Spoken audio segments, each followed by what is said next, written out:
O mundo está em choque com a divulgação de mais de 2 milhões de páginas de documentos do caso Epstein. E agora descobrimos cada vez mais o quão envolvido ele era com o nosso país, o Brasil. Além de ter passado anos com um funcionário brasileiro trabalhando diretamente na captação de garotas por aqui, Epstein também já negociou a compra de uma agência brasileira para ter acesso diretamente ao recrutamento de ainda mais vítimas. No vídeo de hoje, então, vamos falar sobre a atuação de Epstein no Brasil.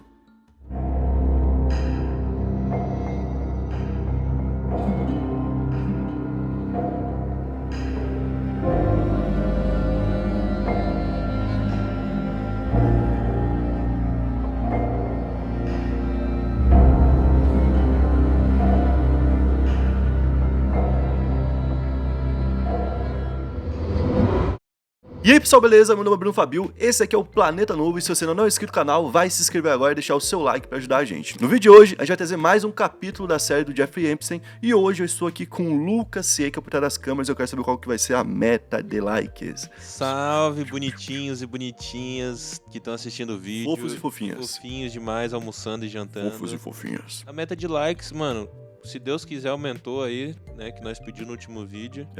Então, 16 mil likes. Já Mano, joguei você é o cara mais prolixo que tem pra falar, viado. Como assim? Caraca. A meta Pô, é que de like. eu penso muito, tá ligado? Hoje, chefe. Eu penso num cara que pensa, mano. 16 mil likes então pra esse vídeo de hoje. E bom, a gente vai falar sobre o envolvimento do Epstein aqui no Brasil, né? Porque o cara é lá da gringa, tem um monte de gente da gringa envolvida, mas também aconteceram coisas por aqui. E a gente vai falar, por exemplo, sobre quando ele tentou a compra de uma agência no Brasil. Em outubro de 2016, Epstein demonstrou interesse em comprar uma agência por aqui com o objetivo de ter acesso a garotas. Em e-mails, uma sociedade do Epstein chamada Ramsey enviou a ele um relatório sobre 3 agências brasileiras com potencial ali de venda, né? Ele fala da agência Elite, que queria fazer um concurso e precisaria de 250 mil dólares para isso. Esse concurso envolveria entre 30 e 40 cidades diferentes aqui do Brasil. Começaria com cerca de 200 mil meninas e iria diminuindo até chegar nas melhores. E tem a seguinte frase: isso implicaria em ter acesso a todas as garotas e você poderia decidir o que fazer com elas. Diz também que o Epstein poderia levar essas garotas para qualquer lugar dos Estados Unidos, Paris ou Caribe, que é o lugar que ele tinha casas, né? Então ele teria um acesso, gente, de 200 mil dados. Vocês já ouviram falar que hoje em dia o negócio mais caro que tem no mundo é dado? Já ouviu falar isso aí? Não. Você vai, por exemplo, num lugar, num café, e aí tem o Wi-Fi. Só que para você poder entrar no Wi-Fi, você tem que se cadastrar. Aí você usa o seu Facebook, vai lá rapidinho, se cadastra, né? Tipo, ó, conectado com o Facebook? Conectar com o Facebook, pronto, entrou. Não levou nem 30 segundos, você tá conectado online. Com isso, você passou os seus dados pra esse lugar. Esse lugar agora tem o seu e-mail, por exemplo. Esse lugar no Facebook pode ter a sua idade, pode ter o sexo que você tem, pode ter o lugar que você mora. Então, a gente vai saber nessa cafeteria qual o público que mais passa por aqui. Por que mais pessoas desse tipo estão passando por aqui? O local que tem acesso a esses dados pode fazer esse levantamento. E aí você pode vender melhor. Ah, o meu público então é mais masculino, jovem, porque aqui perto tem um lugar que o pessoal joga bola, então eles passam por aqui e tomam café depois. É isso? Beleza, então vamos conversar com esse público. Então, os dados são a parte mais, né, preciosa que tem. E ele ia ter 200 mil dados. Foda-se a seletiva que ele tava fazendo, tá ligado? Até porque era um acobertamento pra menina fazer algum trabalho de modelo, mas no final ir lá e se deitar com ele, certo? Pra ele poder abusar de alguma menina. E além disso, ele ia ter contado de 200 mil de uma vez só. É tipo assim, algo inacreditável. 200 mil meninas do Brasil que iam estar na mão de um cara desse, pô. Absurdo, pô. E ali ele continua falando sobre outras possibilidades de agência que ele poderia comprar, além da Elite, que é essa. Como, por exemplo, a Ford Models, dizendo o seguinte: há muitas oportunidades para conhecer modelos, mas acredito que não o mesmo acesso direto do concurso, onde as garotas são majoritariamente caipiras sem experiência. Falando, né, do caso da Elite. Ou seja, ele ofereceu a Ford, mas falou a Elite ainda melhor. O Epstein então respondeu com um pedido para que um acordo de confidencialidade fosse assinado com a agência Ford Models, ele escolheu a segunda, e que ele obtivesse os números da empresa para poder dar início à negociação. Ou seja, vamos fazer um contrato onde tudo tem que ficar em segredo, certo? E depois a gente faz o contrato do que a gente vai de fato negociar. Imagina o medo do cara. E então o contato do Epstein responde que a Ford estaria preparando o documento. Ou seja, rolando a negociação. Sobre isso, em entrevista à Globo, o CEO da Ford Models, o Décio Ribeiro, disse que não se lembra dessa negociação. Tipo assim... Pô, é absurdo, né? Pode falar, a gente consegue, depois de um tempo, né, cobrindo situações como essa, a gente começa a perceber coisas em detalhes. O Ronaldinho, quando ele foi chamado pra depor negócio lá das cripto, não sei do que, ele falou várias vezes que não lembrava. O Justin Bieber, quando ele foi pego uma vez na Austrália, o juiz ficava perguntando pra ele, ficava falando, não me lembro. Porque você não tá falando que não fez. Então você não tá mentindo. Só não se lembra. Não me lembro. Esse não me lembro é de advogado. É bem aberto, né? É de advogado, sabe? Ah, sim. O que eu respondo pra Globo? Eu vou ter que falar com a Globo. A Globo bateu aqui e ou vai sair a matéria falando que eu não quis falar, ou vai sair a matéria com o meu posicionamento. Vou falar o mais próximo de não aconteceu. O que é? Não me lembro, né? Ele diz que não se lembra dessa negociação, que a agência nunca esteve à venda e que não tem nenhuma relação com o Epstein. Aqui ele se posiciona. Não tem nenhuma relação. Se aparecer uma fotinha, por exemplo, fudeu. Aí ele fala o seguinte, eu posso ter feito uma reunião, como faço muitas, mas eu lembraria se alguém quisesse comprar a minha empresa.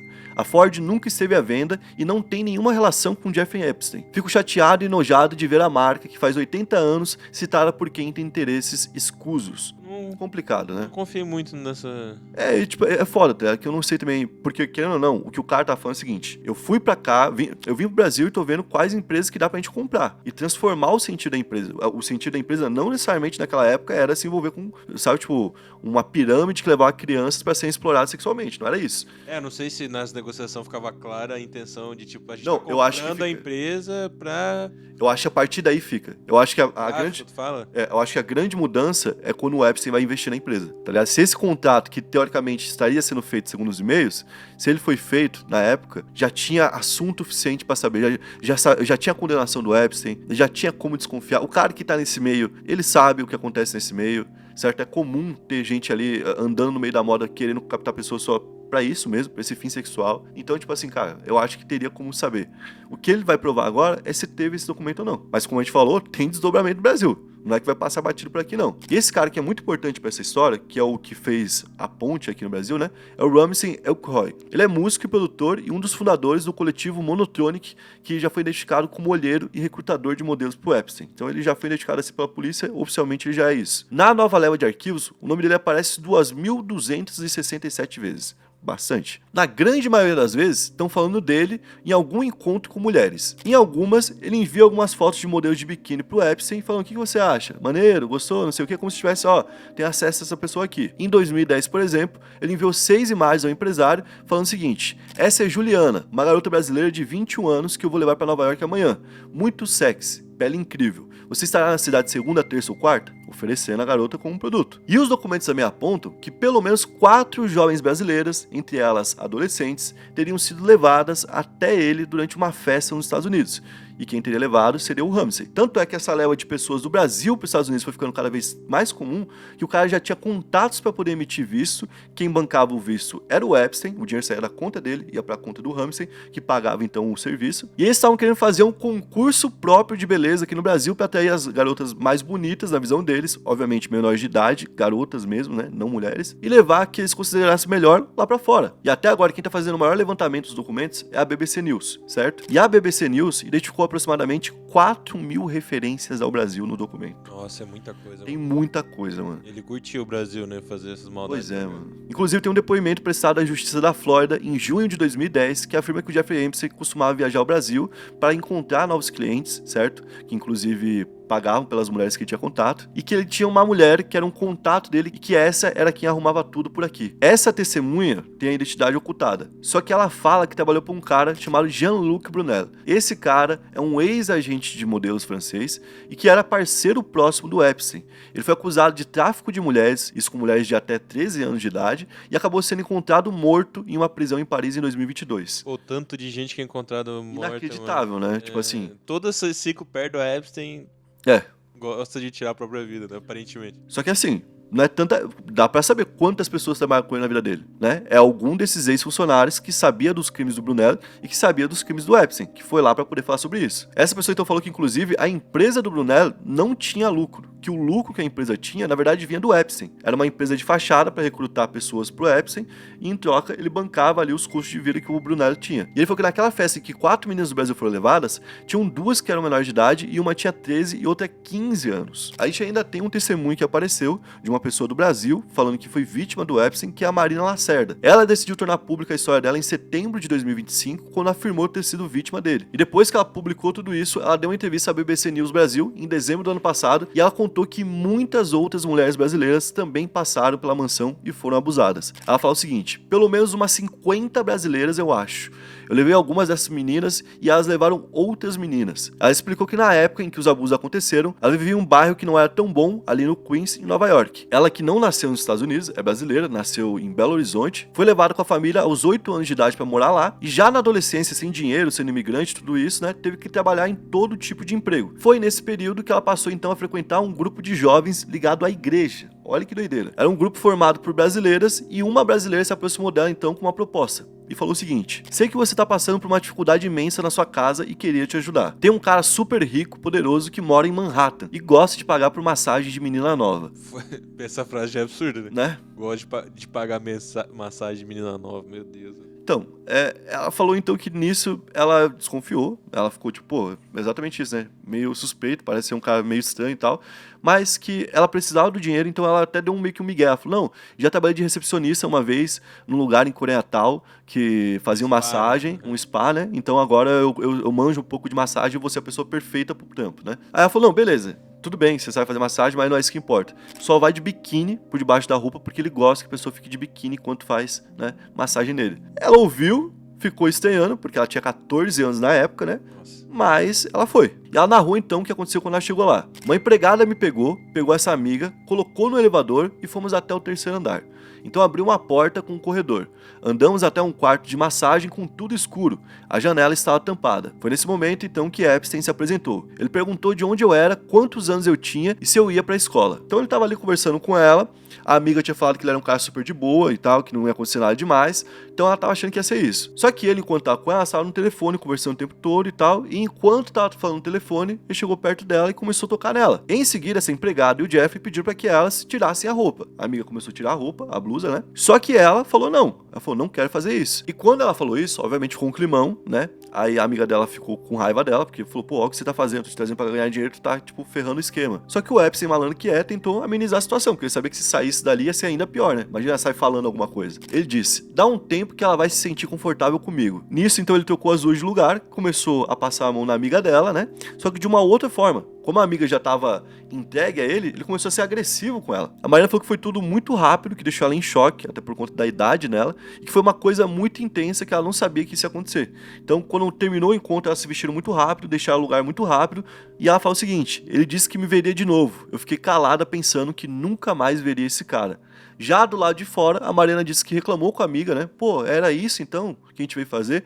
E ela falou o seguinte: você nunca ganhou $300 em 40 minutos. Então, tipo, meio que calou a boca dela nesse momento ali, né? Com a questão do dinheiro. Uhum. Só que presta atenção, mano. É um dinheiro que não é nada pro Epstein, mano. Absurdo, né? Tipo, se ele desse $5 mil, ia continuar não sendo nada pro Epstein. Uhum. Mas por que ele não pode dar 5 mil? Porque ele tem que manter ela precisando de mais. Isso não vai resolver pra sempre, vai resolver por um dia. Uhum. E ela vai precisar de mais. E aí ela vai voltar. 5 mil, ela pode pensar que ela não precisa mais voltar. Tá? Exato, entendeu? E aí a amiga dela convenceu ela a continuar indo nas outras ocasiões. E ela ia. Até aí, ela tava fazendo isso com ela mesma. Só que depois disso, ela começou a ser convidada a convidar pessoas. E ela fala o seguinte: começou a virar uma bagunça. O Epstein começou a pedir pra eu levar meninas. Eu não queria que minhas amigas soubessem disso, mas tinha uma amiga que estava passando por abuso pelo irmão dela e morou comigo por um tempo. E essa amiga aceitou. Tipo, a amiga dela tá passando por abuso do irmão, saiu de casa, foi morar com ela. Quando foi morar com ela, ela chamou a menina e a menina foi parar na mão do Epstein. É absurdo, né? Tipo, pô. Sofrer outros abusos. Depois disso, ela e essa amiga e a anterior continuaram chamando mais meninas, né? E elas criaram meio que um padrão. Vamos buscar meninas que estão necessitando trabalhar porque são imigrantes, porque não tem documento de imigração, porque não tem dinheiro, não tem família, certo? E basicamente levaram um monte de brasileira, um monte de russa, um monte de gente aqui na América Latina, todo mundo que de alguma forma tava fudido financeiramente. E com o tempo, ela falou que o Epstein foi vendo ela mais como uma pessoa que era uma agente de meninas do que como mais uma menina, né? Ela foi ganhando uma moral com ele. Só que ao mesmo tempo ele foi cobrando ela, falando, pô, você só traz menina velha? Que isso, tá? E que ela já tava se sentindo muito mal de levar menina de 15, 16 anos e que ele queria, tipo, de 13, 12 anos. Inclusive foi por conta desse envolvimento forte que ela teve que em 2008 o FBI procurou ela pra saber o que ela sabia sobre o Epstein e ela não quis falar porque ela tinha medo. Então, basicamente, cara, ela teve ali uma relação que começa com ela sendo vítima por conta da pobreza, que leva ela a virar uma pessoa que colabora com ele, ou seja, que forma novas vítimas, também por uma questão de pobreza, e que coloca ela como uma pessoa que não pode mais denunciar, né? Como é que ela vai denunciar se ela é parte do esquema? Então, muitas das vítimas do Jeffrey Epstein não vão falar porque, de alguma forma, se envolveram no esquema depois. E agora a gente vai para um outro lado, né? Uma suposta ligação com Lula. Olha que doideira, cara. Bom, basicamente, teria uma ponte entre o Epstein e o Lula, que seria o Noam Chomsky, que é um cara que seria um filósofo, um pensador e tudo mais. Chegou a visitar o Lula na cadeia em 2018 e que poderia ter feito uma ligação entre o Lula e o Epstein nessa visita. Isso porque o Epstein escreveu sobre isso em um e-mail que ele mandou pro Chomsky. Porém, agora que isso saiu, né, que se tornou público, tanto o Chomsky quanto o Palácio do Planalto, os dois, né, já se posicionaram falando que isso não aconteceu. O que, como a gente falou, né, sem acontecer nada, ninguém acredita em mais nada, né? Tipo, você pode falar que não aconteceu. Eu não lembro. É, também tem isso. E a esposa dele foi defender ele, falou, cara, isso aí não faz nem sentido, porque todo mundo sabe que quando você visita uma prisão, você tem que deixar o celular lá de fora. E, tipo, meio que confirmou que, de fato, rolou a visita. Então, esse cara que apareceu inúmeras vezes nos documentos, de fato, era uma ponte que ligava o Lula ao Epstein por conhecer os dois. Ele é comprovadamente um cara que conhecia os dois. Agora, se rolou essa ligação ou não, ainda não tem essa oficialização. Mas se tiver rolado, opa, mais perguntas a serem feitas, né? E é muito doido, né? Como ele tava... E eu acho que o Lula também é outro que daí tem que, tipo, se preocupar e vir falar. Não deixar só o Planalto emitir uma nota. Falar, tipo, sim, tem que... Não, ó, eu conheci esse cara porque, por exemplo, conheci o Bush, eu conheci o Bill Clinton, e aí eu fui um dia num evento e tava lá. Tipo, alguma coisa tem que ser explicada assim, porque é normal que esses caras de muito poder tenham tido contato com ele sem, de fato, nunca terem ido pra uma festa dele, por exemplo. Doideira mesmo. Agora, se você foi pra uma festa dele, se você foi até a casa dele, por que que você foi? Ah, eu fui porque tava tendo uma arrecadação pro evento beneficente. Ok, é uma situação. Ah, eu fui porque era a festa de FM. Foda-se, agora, irmão, você já tá atolado até aqui de merda, tá ligado? Pô, e é muito doido ver como o Epstein tava, tipo, sabendo de todas essas coisas, sabe? Porque tem esses e-mails dele que ele tem um amigo que conversou com o Lula, e daí tem outros e-mails já que do outro amigo conversou com o Bolsonaro, e tipo assim... E a parada é que... coisa muito doida, tá? Tipo, os dois lados. Ele acompanhava, né, o macro sistema, né? Ele ficava acompanhando o que tava acontecendo na política e tal. Tanto que esse amigo, você vê que, tipo, os caras não são os caras que são necessariamente de esquerda, tá ligado? Quando eles estão conversando. Mas eles estão falando que o Lula é o maior preso político que tinha no mundo naquele momento. Porque ele era um cara que tava preso pouco antes da eleição e era um cara que poderia ganhar a eleição. Tipo, era uma leitura inteligente. O Lula, de fato, se 2018 tivesse solto, ele ganharia a eleição, tá ligado? Independente se a prisão foi certa, se não foi certa, ele ganharia a eleição. Então os caras estavam preocupados com a situação de um país que não é o mais importante do mundo. O mais importante é o deles, certo? Ou seja, eles queriam ter controle em vários locais. E o Brasil era importante para eles a ponto de eles quererem fazer isso. De continuar acompanhando a política por aqui e de terem contatos com os políticos daqui, certo? E o Brasil é tão importante que em algum momento ele chegou, inclusive, a receber uma oferta de uma ilha no Amapá, certo? Uma espécie de ilha com floresta, tudo assim gigantesca, que ele ia comprar por 25 milhões de dólares. Quem ofereceu isso pra ele foi um cara que é um advogado e executivo americano, que foi comissário da NBA, ou seja, um cara que representava a NBA por aí, de 1984 a 2014. Um cara chamado Joe David Stern. Esse cara, junto de outras pessoas, eram donos dessa floresta tropical ali, no Amapá, e queriam vender pro Jeffrey pra ele fazer a ilha dele aqui no Amapá. Olha que doideira, né, mano?